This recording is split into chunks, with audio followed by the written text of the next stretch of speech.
नमस्कार मित्रांनो, अनुभव स्टडीमध्ये सर्वांचं स्वागत. नाद वर्दीचा या सिरीजमध्ये भाग 41 मध्ये आज आपण परत एकदा भेटतोय. पाठीमागे भरपूर भाग आपण ऑलरेडी यूट्यूबवरती अपलोड केले आहेत, ते तुम्ही बघितलं असाल. नक्कीच नाही बघितलं तर एकदा बघून घ्या आणि शेवटचं तुमचं रिव्हिजन देखील होऊन जाईल. प्रत्येक प्रश्न हा महत्त्वाचा आहे आणि प्रत्येक प्रश्नाचे विश्लेषण देखील त्याहूनही महत्त्वाचं आहे. संभाव्य हे प्रश्न आहेत, मला वाटतं हे प्रश्न येतील, परंतु पेपरला आले तर तुम्हाला यावं अशीच अपेक्षा व्यक्त करतो. आणि रोज रात्री 9:30 वाजता हा तुम्हाला व्हिडिओ भेटत राहणार आहे. तुम्ही नक्कीच आपल्या ह्या चॅनलला सबस्क्राईब करून ठेवा नवीन असाल तर, आणि तुमच्या मित्रापर्यंत शेअर करायला विसरायचं नाही. ओके, चला. डेली करंट अफेअरची बॅच आहे आपली, रोज व्हिडिओ आहेत. डेली बेसिसवरती हे व्हिडिओ असतात, जवळपास अर्धा तासाचे. आणि ह्याच्यामध्ये तुम्हाला व्हिडिओ प्लस PDF हे दोन्ही पण अवेलेबल आहेत. GK GS ची चांगली तयारी तुम्हाला व्हायचं असेल असं वाटत असेल तर तुम्ही अनुभवचे ॲप्लिकेशन आहे, ॲपची लिंक कमेंट बॉक्समध्ये दिली आहे खाली, एकदा चेक करा. डिस्क्रिप्शन बॉक्समध्ये दिला आहे आणि तुम्ही हा कोर्स नक्कीच घेऊ शकता. रोज ₹1.5 हा कोर्स तुम्हाला भेटत राहणार आहे. ओके. आणि जो आपलं स्पर्धा परीक्षा राजगुरू नावाचे पुस्तक आहे, जर पुस्तक तुम्ही अजून घेतलं नसेल तर नक्कीच घेऊन टाका. डेमो बघून या पुस्तकाचा अवश्य. डेमो बघण्यासाठी तुम्हाला या नंबरवरती मेसेज करायचा आहे. आणि हे पुस्तक तुम्हाला दुकानात देखील मिळू शकतं. बाजारामध्ये कोणत्याही दुकानात जाऊन चौकशी करा, मिळालं तर ठीक, नाही मिळालं तर ह्या नंबरवर तुम्ही मेसेज करा. तुम्हाला घरपोच पुस्तक ₹500 हे भेटून जातं. पुस्तक तुम्हाला ₹600 मूळ किंमत जी आहे ना ते ₹690 आहे. मोजकेच कॉपी फक्त बाकीचे. त्यानंतर मग तुमचे नवीन जे काही प्रिंट होतील पुस्तकाचे ते जानेवारीमध्ये तुम्हाला भेटून राहतील. ओके, जानेवारीमध्ये नेक्स्ट. आणि जो आपलं नवीन बॅच सुरू होणार आहे, 4 नंबरची बॅच राहणार आहे, ठीक आहे, ऑफलाईनची बॅच, जी 4 महिने चालतं आणि ₹12,000 त्याची फी राहील. 4 महिन्यासाठी सर्व विषय त्याच्यामध्ये हाताळले जातील. गणित, बुद्धिमत्ता, मराठी व्याकरण, GK 2025 जर तुम्ही छान पद्धतीने तयारी करायचं ठरवलं असेल तर नक्कीच प्रवेश सुरू आहेत. ओके. आणि जास्त न बोलण्यापेक्षा बॅचचं तुम्हाला बोलेल. पाठीमागील रिझल्ट जर बघितला तुम्ही ह्या बॅचचा भरपूर खतरनाक आहे. नक्कीच तुम्ही बघून घेऊ शकता, तुमच्या मित्रांना देखील विचारू शकता. ओके, चल एकदा लाईक करा व्हिडिओ. चला. आणि पहिला प्रश्न तुमच्या समोर आहे. कडधान्यांच्या पिकांचे सर्वाधिक उत्पादन करणारा जिल्हा कोणता असेल? कडधान्य सर्वांना माहिती असतील आता, ठीक आहे. ते डाळी वगैरे असतात ना, त्यामुळे तुम्हाला कडधान्य जेवढे पण उत्पादन असतील, या कडधान्य यांचं सर्वात जास्त उत्पादन करणारा जिल्हा कुठला असेल तर तो छोटासा जिल्हा आहे, मोठा जिल्हा नाही. तो म्हणजे हिंगोली, पर्याय क्रमांक 1. हिंगोली जिल्हा लक्षात ठेवा, जे कडधान्यांच्या उत्पादनामध्ये नंबर 1 वरती आहे आपल्या महाराष्ट्रात, हिंगोली जिल्हा. आणि ज्या हिंगोली जिल्ह्याची सीमा, अच्छा, हिंगोली जिल्ह्यामध्ये एकूण किती तालुके असतील? हिंगोली या जिल्ह्यामध्ये एकूण किती तालुके येत असतील तर तिथं हिंगोलीमध्ये, ओके, चला तुम्ही सांगा भाऊ, कमेंट बॉक्स मध्ये सांगा. हिंगोलीमध्ये जवळपास एकूण किती तालुके येतात आणि हिंगोली हे कोणत्या नदीच्या काठी येतं तर ते आहे कयाधू. ठीक आहे, कयाधू या नदीच्या काठी येतं हिंगोली, लक्षात ठेवा, महत्वाचं आहे. आणि हिंगोलीमध्ये किती तालुके येत असतील तर तिथं 5 तालुके येतात. ठीक आहे, हिंगोलीमध्ये किती तालुके येतात? 5 तालुके येतात. आणि IMPI हिंगोली लक्षात ठेवा. बाकी पुणे जिल्ह्यामध्ये 14 तालुके येतात, गडचिरोली जिल्ह्यामध्ये 12 तालुके येतात आणि कोल्हापूर जिल्ह्यामध्ये देखील 12 तालुक्यांची संख्या आहे. कडधान्याचं उत्पादन हे नंबर 1 वरती आहे. आणि लेटेस्ट जरा सांगायचं झालं तर जे दुग्ध आहे, दूध उत्पादन, या दुग्ध उत्पादनामध्ये नंबर 1 जर राज्य विचारलं तर तो कोणता बनलेला आहे तर तो बनला आहे उत्तर प्रदेश. ठीक आहे, उत्तर प्रदेश हा 1 नंबरला आलेला आहे दुग्ध उत्पादनामध्ये, लक्षात ठेवा, महत्वाचं आहे. आणि महाराष्ट्र ह्याच्यामध्ये कितव्या क्रमांकावरती असेल तो 7व्या क्रमांकावरती महाराष्ट्र आहे. ठीक आहे, 7वा क्रमांक. बाकी ठीक आहे. कडधान्य उत्पादन. पुढचा प्रश्न, नागपूर जिल्ह्यातील तालुक्यांची संख्या किती आहे? नागपूर या जिल्ह्यामध्ये एकूण किती तालुक्यांची संख्या येतं तर ते 14 तालुके येतात. ओके, 14 तालुक्यांची संख्या नागपूर जिल्ह्यामध्ये. बघा, 14 तालुके असणारे एकूण किती जिल्हे असतील? असे 4 जिल्हे येतात. ठीक आहे, ज्या जिल्ह्यामध्ये प्रत्येकी 14 तालुक्यांची संख्या आहे. एक नागपूर आहे तुमच्या समोर, दुसरा आहे कुठलं? अमरावती आहे, नागपूरला चिटकूनच आहे अमरावती. त्यानंतर आहे पुणे, आणि पुण्याला चिटकून आहे चौथं अहमदनगर किंवा अहिल्यानगर म्हणा तुम्ही त्याला. ओके, अहमदनगर किंवा अहिल्यानगर या प्रत्येकी जिल्ह्यामध्ये 14 तालुक्यांची संख्या आहे. ओके, त्यानंतर जे 11 तालुक्यात ना, 11 तालुके, हे 11 तालुके असणारे कुठले कुठले जिल्हे असतील तर ते SSP म्हणजे कुठले? हे आहे तुमचं सातारा, त्यानंतर सोलापूर आणि बीड. ओके, सातारा, सोलापूर आणि बीड या जिल्ह्यामध्ये एकूण किती तालुके असतील तर ते आता 11 तालुके, प्रत्येकी 11 तालुके येतात. ओके, आणि 12 तालुके असणारे जिल्हे 2 आहेत. 12 वाजेपर्यंत रात्री तुम्हाला काय करायचं आहे? GKचा अभ्यास करायचा आहे, लक्षात ठेवा. GK म्हणजे कुठलं? गडचिरोली आणि कोल्हापूर. गडचिरोली आणि कोल्हापूरमध्ये प्रत्येकी 12 तालुके येतात. आणि 13 तालुके असणारे एकमेव जिल्हा आहे तो म्हणजे बुलढाणा. बुलढाणा हा एकमेव जिल्हा आहे ज्या जिल्ह्यामध्ये 13 तालुक्यांची संख्या आहे. संपूर्ण महाराष्ट्रात एकूण किती तालुके असतील तर जवळपास 358 तालुके येतात. ज्यावेळेस 1960 मध्ये महाराष्ट्र स्वतंत्र झाला त्यावेळेस महाराष्ट्रामध्ये 229 तालुक्यांची संख्या होती. हा पण पॉईंट लक्षात ठेवा. 229 तालुके आणि 25 जिल्हे होते त्यावेळेस. ठीक आहे, सॉरी 26 जिल्हे होते. ओके, 26 जिल्हे आणि 229 तालुके होते. सध्या जर म्हटलं तर 36 जिल्हे येतात आणि तालुक्यांची संख्या देखील वाढलेली आहे. साधारणतः 358 झालेली आहे. तालुके महत्वाचे लक्षात ठेवा. नागपूर हे कोणत्या नदीच्या काठी आहे? हे तर नाग नदीच्या काठी. नागपूरमध्ये पेंच नॅशनल पार्क, पेंच राष्ट्रीय उद्यान देखील नागपूर या जिल्ह्यामध्ये आहे. नागपूरला काय म्हणतो आपण? भारताची व्याघ्र राजधानी म्हणतो आपण. भारताची व्याघ्र राजधानी कुठली असेल तर ते नागपूरच आहे. टायगर कॅपिटल ऑफ इंडिया थोडक्यात नागपूर आहे. कारण पेंच व्याघ्र प्रकल्प देखील आहे आणि पेंच एक अभयारण्य, एक राष्ट्रीय उद्यान देखील आहे. त्याला आपण पंडित जवाहरलाल नेहरू पेंच राष्ट्रीय उद्यान असं आपण म्हणू शकतो. नागपूर. केंद्रीय मंत्री नितीन गडकरी हे नागपूर मतदारसंघाचे आहेत, लोकसभेचे खासदार आहेत. आणि जे महाराष्ट्राचे मुख्यमंत्री आहेत देवेंद्र फडणवीस हे दक्षिण पश्चिम नागपूर मतदारसंघ त्यांचाच आहे, नागपूरमध्येच आहे. लक्षात ठेवा. हिवाळी अधिवेशन देखील भारतात देशात चालू आहे. ठीक आहे, हिवाळी अधिवेशन भरतं दरवर्षी एक कुठं? ह्याच नागपूर या ठिकाणी. नागपूरला हायकोर्टाचं, बॉम्बे हायकोर्टाचं खंडपीठ देखील आहे. खंडपीठ देखील आहे नागपूरला. बरेचसे पॉईंट लक्षात ठेवा. चला नेक्स्ट पुढचा प्रश्न. कोरोमंडलचा किनारा कोणत्या राज्यामध्ये आहे? हा कोरोमंडलचा किनारा आहे आणि कोणत्या राज्याच्या किनारपट्टीला आपण कोरोमंडलचा किनारा म्हणतो आपण? तर तो आहे तामिळनाडू. पर्याय क्रमांक 2. तामिळनाडूच्या किनारपट्टीला कोरोमंडलचा किनारा असं म्हटलं जातं. जर समजा हा जर किनारा असेल महाराष्ट्राच्या बाजूला, महाराष्ट्र आणि गोवा म्हणूयात आपण, महाराष्ट्र गोवा, तर ह्याला कोकण म्हणतो आपण. ठीक आहे ना. महाराष्ट्र आणि गोव्याच्या किनारपट्टी काय म्हणतात? कोकणच्या किनारपट्टी म्हणतात. जर हाच किनारपट्टीचा कर्नाटक असेल, ठीक, कर्नाटकच्या किनारपट्टी काय म्हणतात? कारवार म्हणतात. ओके, कारवारची किनारपट्टी. त्यानंतर जर केरळमध्ये असेल किनारपट्टी तर ह्याला म्हणतो आपण मलबार किनारपट्टी. मलबारची किनारपट्टी म्हणतो आपण. लक्षात ठेवा. आणि तामिळनाडू व आंध्र प्रदेशची किनारपट्टी असेल तर त्याला म्हणतो आपण कोरोमंडलचा किनारा. आणि बाकी जर ओडिसामध्ये असेल ह्याच किनारपट्टी तर ओडिसा या राज्यामध्ये असेल तर त्याला उत्कल किनारा असं म्हणतात. उत्कल किनारपट्टी किंवा उत्कल किनारा. लक्षात ठेवा, महत्वाचं आहे. ह्याच्या व्यतिरिक्त संपूर्ण जर भारत म्हटलं मी, भारतामध्ये जवळपास 9 राज्य असेल ज्या 9 राज्यांना समुद्राची सीमा किंवा जलसीमा ही लागलेली आहे. जलसीमा लागलेली 9 राज्य आहेत. त्यापैकी सर्वाधिक जलसीमा लागणारा जो राज्य आहे, सर्वाधिक जलसीमा, तर तो गुजरात आहे. जवळपास 1600 किलोमीटर आहे. आणि सर्वात कमी जर म्हटलं तर तो गोवा आहे, सर्वात कमी वाला. संपूर्ण भारताला जवळपास 7517 किलोमीटर किंवा 7516.6 17 किलोमीटर समुद्र सीमा लागले. जर मुख्य भूमी जर म्हटलं मी, मुख्य भूमी जर म्हटलं तर त्याला 6100 किलोमीटरची समुद्राची सीमा लागलेली आहे. लक्षात ठेवा. सर्व पॉईंट महत्वाचं आहे. तामिळनाडू, या तामिळनाडूची जी राजधानी आहे ती चेन्नई आहे. चेन्नई ही राजधानी आहे तामिळनाडूची. मुख्यमंत्री आहेत तामिळनाडूचे M.K. स्टॅलिन आणि राज्यपाल आहेत आर्यन रवी. कोरोमंडलचा किनारा तामिळनाडू. तामिळनाडू राज्यामध्ये तुतीकोरीन बंदर आहे, चेन्नई बंदर आहे, एन्नोर बंदर आहे. लक्षात ठेवा. ओके, तुतीकोरीन बंदर आहे, त्यानंतर एन्नोर बंदर आहे. चेन्नई बंदराचा ताण कमी करण्यासाठी एन्नोर बंदर निर्माण करण्यात आलेलं होतं काही दिवसापूर्वी. चेन्नई हे 3 बंदर कुठं असतील? याच तामिळनाडू राज्यामध्ये येतात. आणि भारतातील पहिलं व्हर्टिकल लिफ्ट ब्रिज ते कुठं आहे? तर याच तामिळनाडू याच राज्यामध्ये आहे. चला नेक्स्ट पुढचा प्रश्न. भारतात ब्रह्मपुत्रा नदीची लांबी ही किती किलोमीटर आहे? एकूण किलोमीटरची लांबी विचारली तुम्हाला.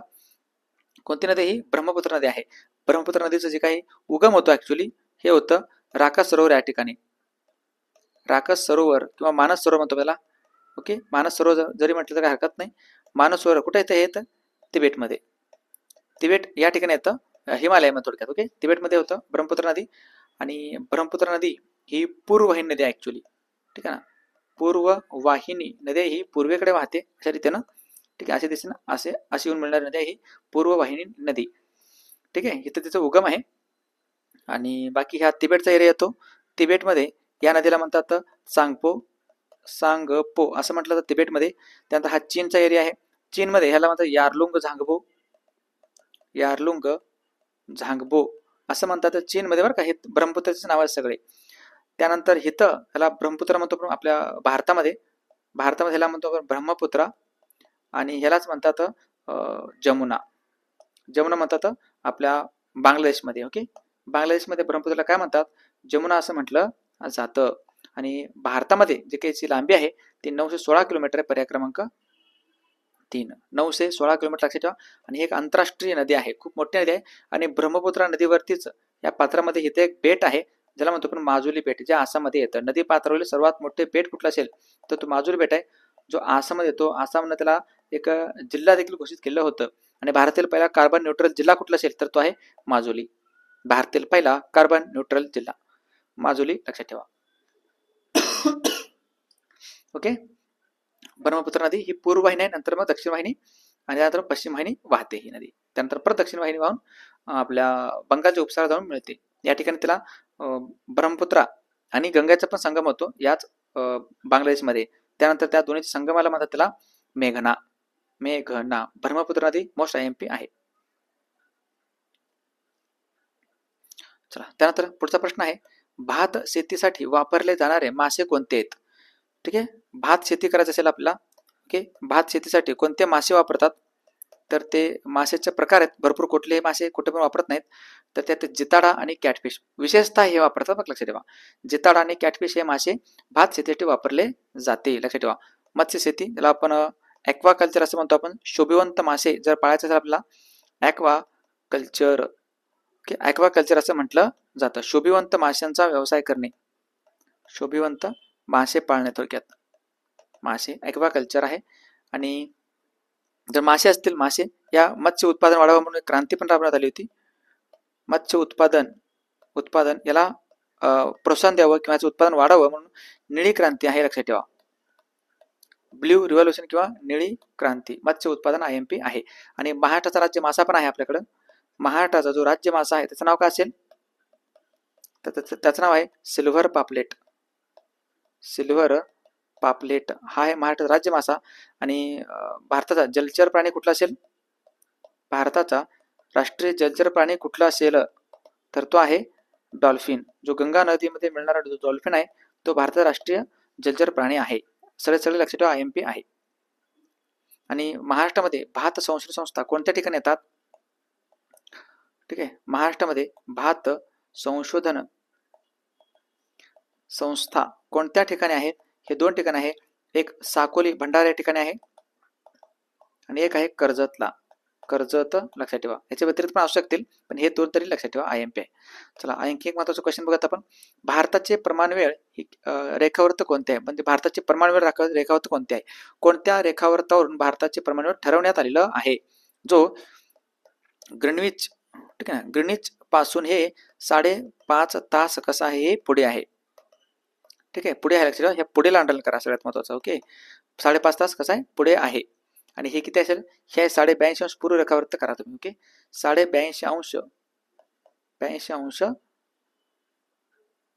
पूर्व रेखावृत्त, 82.5 अंश करा. तिथं 82 झाले, इथं करा ना, इथं करा, दोन्ही पण कुठं पण चालेल. 82.5 अंश पूर्व रेखावृत्त त्याचं आन्सर असेल. 82.5 पूर्व रेखावृत्तवरून हे प्रमाणवेळ ठरवण्यात आलेलं आहे, जे अलाहाबाद या जिल्ह्यातून जातं. अलाहाबाद, ज्याला आता सध्या म्हणतो आपण प्रयागराज, ठीक आहे, या जिल्ह्यातून जातं आणि 5 राज्यातून जातं, लक्षात ठेवा. भारताची प्रमाणवेळ किती राज्यातून जात असेल? 5 राज्यातून जातं. एक आहे आपलं उत्तर प्रदेश, दुसरा आहे मध्य प्रदेश, तिसरा आहे ओडिशा आहे, चौथा आहे छत्तीसगड आणि 5वा आहे आंध्र प्रदेश. या 5 राज्यातून हे भारताची प्रमाणवेळ गेलेली आहे. 82.5 अंश पूर्व रेखावृत्त मात्र विसरायचं नाही. आणि जे काय भारताचं कर्कवृत्त आहे, ठीक आहे, भारताचे कर्कवृत्त आहे, हे कर्कवृत्त भारताच्या मध्यातून 8 राज्यातून गेलेलं आहे. 8 राज्यात, त्यामध्ये कुठले कुठले असतील? गुजरात आहे, राजस्थान आहे, राजस्थान आहे, मध्य प्रदेश आहे, छत्तीसगड आहे, झारखंड आहे, पश्चिम बंगाल आहे, ठीक आहे, पश्चिम बंगाल आहे, त्यानंतर त्रिपुरा आहे आणि मिझोराम आहे. 1 2 3 4 5 6 7 आणि 8. ओके, असं आज 8 राज्यातून भारताच्या मध्यातून कर्कवृत्त गेलेलं आहे. कर्कवृत्त गेले, जे कर्कवृत्त काय म्हणतो आपण त्याला म्हणतो 23.5 अंश उत्तर अक्षवर्त. 23.5 अंश उत्तर अक्षवर्त असं म्हटलं जातं. 23.5 अंश उत्तर अक्षवर्त म्हणजेच कुठलं असेल तर ते आहे कर्कवृत्त. आणि ह्या कर्कवृत्ताला 2 वेळा छेदणारी नदी कुठली असेल? या कर्कवृत्ताला 2 वेळा एक नदी छेदते नदी कुठली नदी असेल ही नदी आहे मही नदी, मही नदी. चला नेक्स्ट पुढचा प्रश्न. नुकतेच लोकसभेत मांडण्यात आलेले एक देश एक निवडणूक विधेयक हे कितव्या क्रमांकाचं आहे? IMP क्वेश्चन आहे, चालू घडामोडीचा आहे, 100% तुम्हाला पेपरला येणार हा क्वेश्चन. ठीक आहे, 100% पेपरला येणार. एक देश एक निवडणूक विधेयक हे कितव्या क्रमांकाचे आहे? हे आहे 129 क्रमांकाचं, पर्याय क्रमांक 3. 129 संपूर्ण भारतामध्ये. ठीक आहे ना,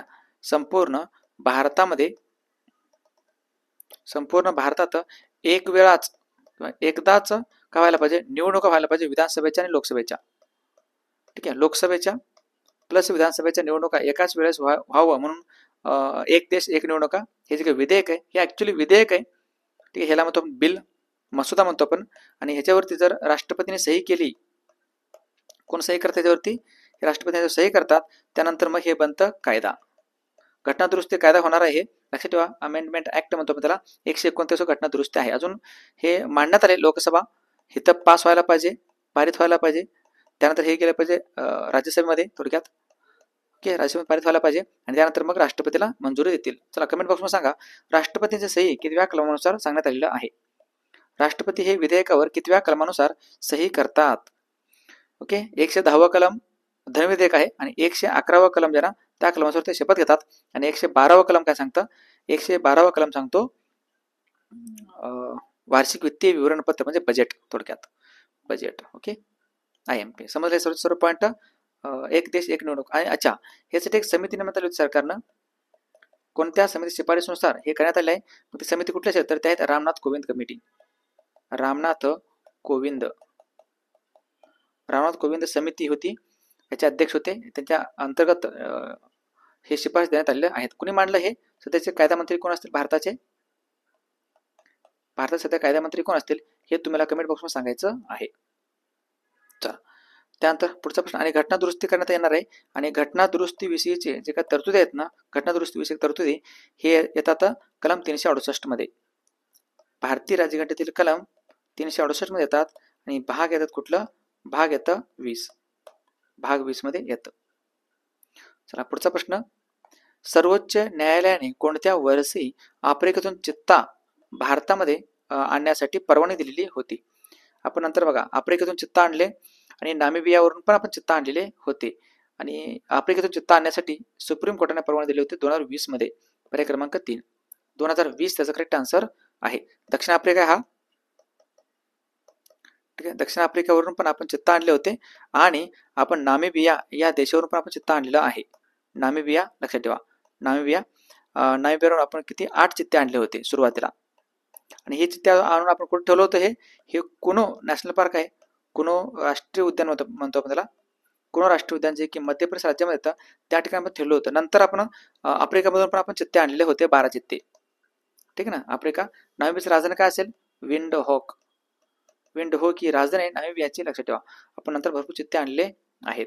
काही चित्ते मेले पण. ठीक आहे, त्यांचा मृत्यू देखील झालेला आहे चित्त्यांचं.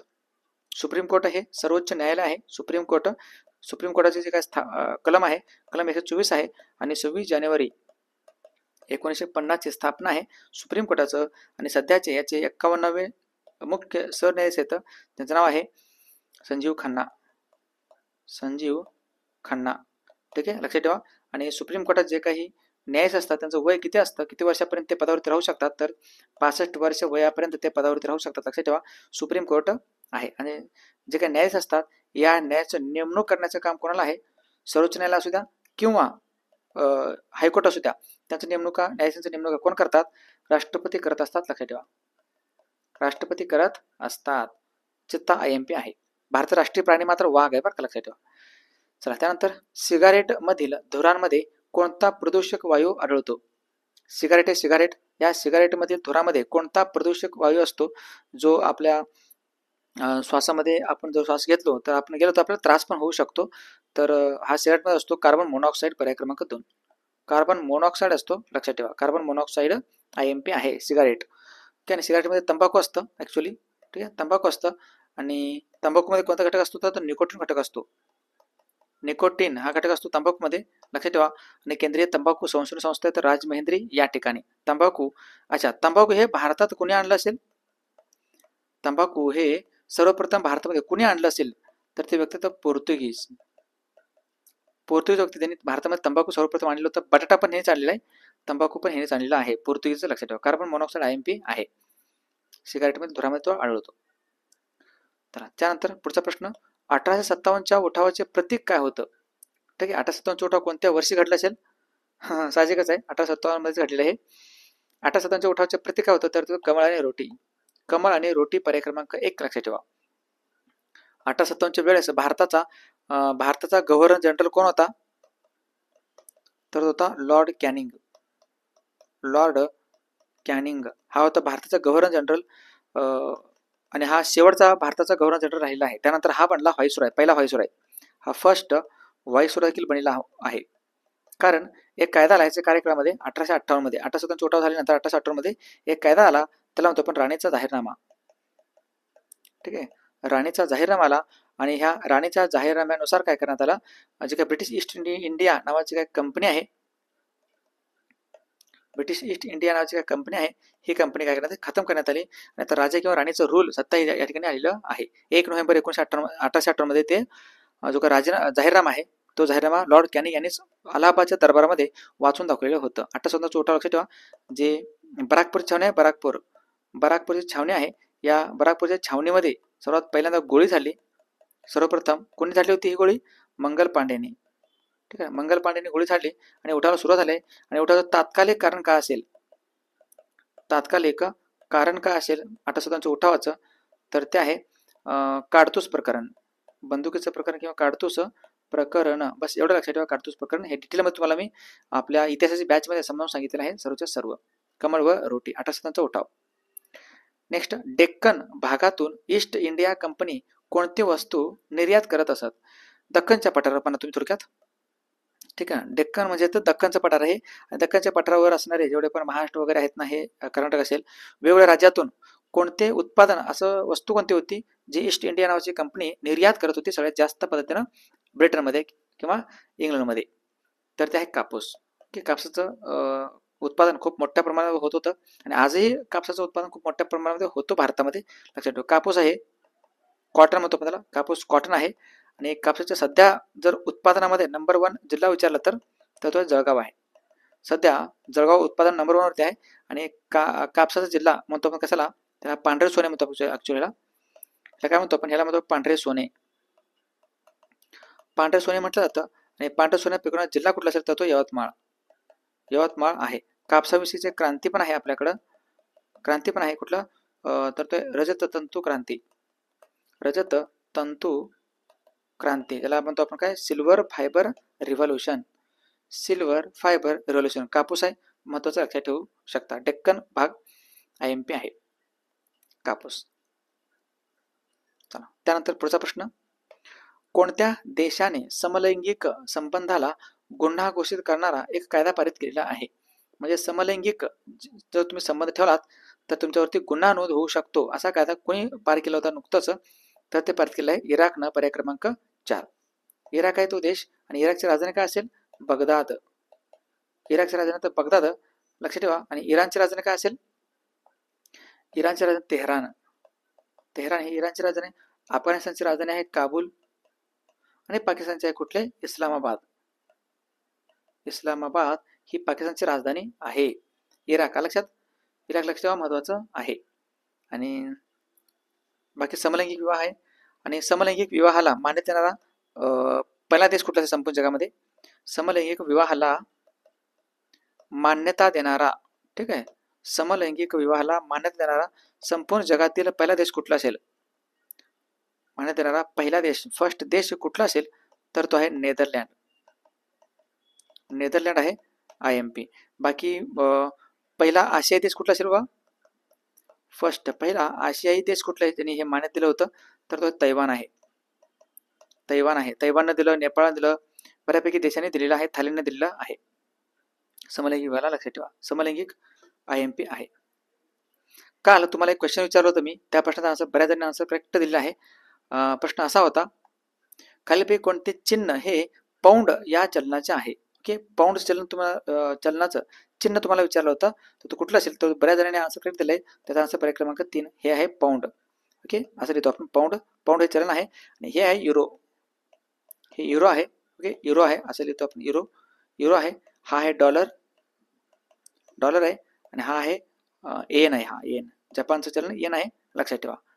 आणि त्यानंतर पाचवं चलन कुठलं असेल? ठीक आहे ना, इथं हे पण म्हणू शकता.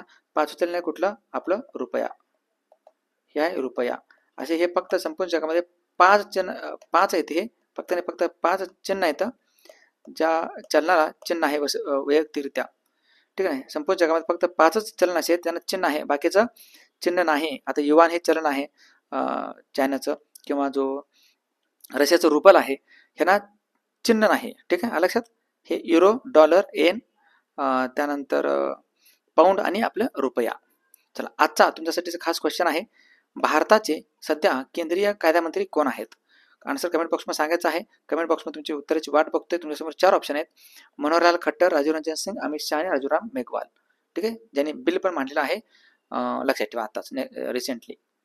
कमेंटमध्ये नक्कीच उत्तर देण्याचा प्रयत्न करा. उत्तर जर तुम्ही दिलात कमेंट बॉक्समध्ये तर त्याचा फायदा असा होतो की तुमचं उत्तर चुकीचं आहे की बरोबर आहे, नंतर पण तुम्ही दुसऱ्या दिवशी येऊन बघताय. नक्कीच बघितलं तर तुमच्याच नॉलेजमध्ये भर पडणार आहे व्हिडिओच्या माध्यमातून. आणि आपलं नवीन बॅच जी सुरू होणार आहे 4 नंबरची बॅच, नक्कीच या बॅचला देखील तुम्ही ॲडमिशन घेऊ शकता, फायदा घेऊ शकता. 1 जानेवारीपासून ही बॅच होणार आहे. 799 रुपये बॅचची फी राहणार आहे फक्त आणि फक्त, ज्यामध्ये गणित, बुद्धिमत्ता, जीके सर्व कव्हर होणार आहे, लक्षात ठेवा. ठीक आहे, जीके, मराठी, गणित, बुद्धिमत्ता हे टोटल कव्हर होणार आहे. लाईव्ह प्लस रेकॉर्डेड ही बॅच राहणार आहे आणि सर्व विषय तुमचे चालतील. अगदी बेसिक पासून जर तुम्ही तयार करत असाल किंवा 2025च्या एक्झामसाठी तयार करणार असाल तर ही बॅच मस्ट आहे. 3 नंबरची बॅच आता संपणार आहे. ठीक आहे, जर तुम्ही 3 नंबरची बॅच 499ला होती, ही पण बॅच तुम्ही घेतला असेल तर चांगलीच गोष्ट आहे. नसेल घेतली तर तुम्हाला कुठलं परवडते बघा आणि तुम्ही नक्कीच घेऊ शकता. ही पण तिथं बॅच अवेलेबल असणार आहे आपल्या ॲपवरती. ॲपची जे काही लिंक आहे ते कमेंट बॉक्समध्ये दिलेलं आहे, किंवा तुम्ही इथं बघून घेऊ शकता. हे तुम्ही सर्च करा आपल्या गुगल प्ले स्टोअरवरती. आणि ज्यांनी पण आपलं जो काही पुस्तक आहे, राजगुरू नावाचं पुस्तक आहे, हे पुस्तक कोणी घेतलं नसेल तर जरूर घ्या. तुमचं जे काही जीके आहे ना, खूप छान पद्धतीने कव्हर होऊन जातं. आणि घरपोच तुम्हाला हे पुस्तक पाहिजे तर ह्या नंबरवरती मेसेज करू शकता. 500 रुपये पे करा त्याच नंबरवरती. आणि बाकी ठीक आहे, लक्षात, किंवा ह्या स्कॅनरवरती पण तुम्ही पे करू शकता. डेमो बघा अगोदर, वाटल्यास ह्या नंबरवरती मला मेसेज करायचा आहे डेमोसाठी. आणि तुम्हाला अगोदर डेमो बघा, आवडलं तर पुस्तक घ्या, नसेल तर काही हरकत नाही. जीके परिपूर्ण तुमचं तयारी करायचं असेल तर हे हजारो कॉपी आतापर्यंत ह्या पुस्तकाचे विकले गेले आहेत आणि फक्त तुम्ही आता राहिलेल्या आहात. ओके, चलो. आणि जर ऑफलाईनला बॅचला यायचं असेल तर 12,000 रुपये फी आहे. ऑफलाईनची बॅचची 4 महिन्याची बॅचेस सेम टू सेम चालतात सर्व विषय. ह्याच्यामध्ये पण सर्व विषय आले, गणित, बुद्धिमत्ता, जीके वगैरे सगळं आलं. आणि रोज तुमचे ऑफलाईन 4 तास चालतात. 4 तास, 3 ते 4 तास तुमचे लेक्चर चालणार आहेत. गणित, बुद्धिमत्ता, मराठी वगैरे जीके चालतं. रोज तुमचे जीके होणार आहेत, गणित होणार आहे, बुद्धिमत्ता होणार आहे, मराठी होणार आहे. ओके, 2025 साठीची तयारी करणार असाल तर ही बॅच IMP आहे. आणि जर तुम्ही सोलापूरमध्ये राहत असाल तर ऑनलाईनपेक्षा तुम्ही ऑफलाईनच घ्यायला पाहिजे. ठीक आहे, ऑनलाईनपेक्षा ऑफलाईन घ्या. सोलापूरमध्ये नेहरू नगर जे आहे आपलं, या नेहरू नगर या ठिकाणी आपली ही बॅच आहे, आपलं अनुभव स्टडी ऑफिस आहे. ठीक आहे, काही जर शंका आली तर नंबर आहे त्या ठिकाणी, नंबरवरती मेसेज करा किंवा कॉल करा. थांबा, तिथं आपण आता जो डेली करंट अफेअरची बॅच आहे, ही डेली करंट अफेअरची बॅच पण घ्या. याच अनुभव स्टडीच्या ॲप्लिकेशनवरती जीके जीएसची तयारी खूप छान पद्धतीने होतं. रोज तुमचे लेक्चर चालतात 30 ते 35 मिनिटाचं. चला, एकदा लाईक करा व्हिडिओला. चला, आणि तुम्ही जर नवीन असाल तर चॅनलला सबस्क्राईब करायला विसरायचं नाही. तुमच्या मित्रापर्यंत शेअर करा आणि अशाच प्रकारचे कंटेंट रोज पाहण्यासाठी शेजारी दिलेल्या बेल आयकॉनला क्लिक नक्की करा. भेटूत आपण नेक्स्ट व्हिडिओमध्ये. आणि खूप छान पद्धतीने तुमचं रिव्हिजन होत असेल, रिव्हिजनसाठीच हे आपला व्हिडिओ आहे. ठीक आहे, रिव्हिजनसाठीचं. आणि खास करून मुंबई असेल किंवा तुमचं पुणे असेल, विशेषतः मुंबईचं आहे. जानेवारीमध्ये जे तुमचं मुंबईचे पेपर होणार आहेत ना, या मुंबईच्या पेपरसाठी तुम्ही ही सिरीज कंटिन्यू बघायचे. कंटिन्यू मी पण तुम्हाला लेक्चर टाकणार आहे. ठीक आहे, बाकी आपले जे काही मॅरेथॉन आहेत ना, हे मॅरेथॉन पण तुम्हाला नक्कीच बघायचं आहे. आपले जवळपास 6 ते 7 मॅरेथॉन आहेत, जवळपास 6-7 तासाचे किंवा 8-8 तासाचे, 9 तासाचं पण एक आपला मॅरेथॉन आहे. हे सर्व मॅरेथॉन तुम्ही बघून घ्या. आणि रिव्हिजन खूप छान पद्धतीने होतं. तुम्हाला रिव्हिजन पाहिजे असेल तर तुम्ही मॅरेथॉन बघणं गरजेचं आहे. आपल्या अनुभव स्टडीचे याच ॲपवर, याच यूट्यूबवर तुम्हाला हे मॅरेथॉन सर्व भेटतील. सेपरेट एक मी प्लेलिस्ट पण बनवलेलं आहे बघा. ठीक आहे, मॅरेथॉनची एक प्लेलिस्ट बनवली आहे मॅरेथॉन म्हणून. त्या ठिकाणी तुम्हाला एकाच ठिकाणी सर्व भेटून जातील. ओके, चला, थांबत आपण भेटत नेक्स्ट व्हिडिओमध्ये. तोपर्यंत पाहत राहा अनुभव स्टडी. थँक्यू, जय हिंद.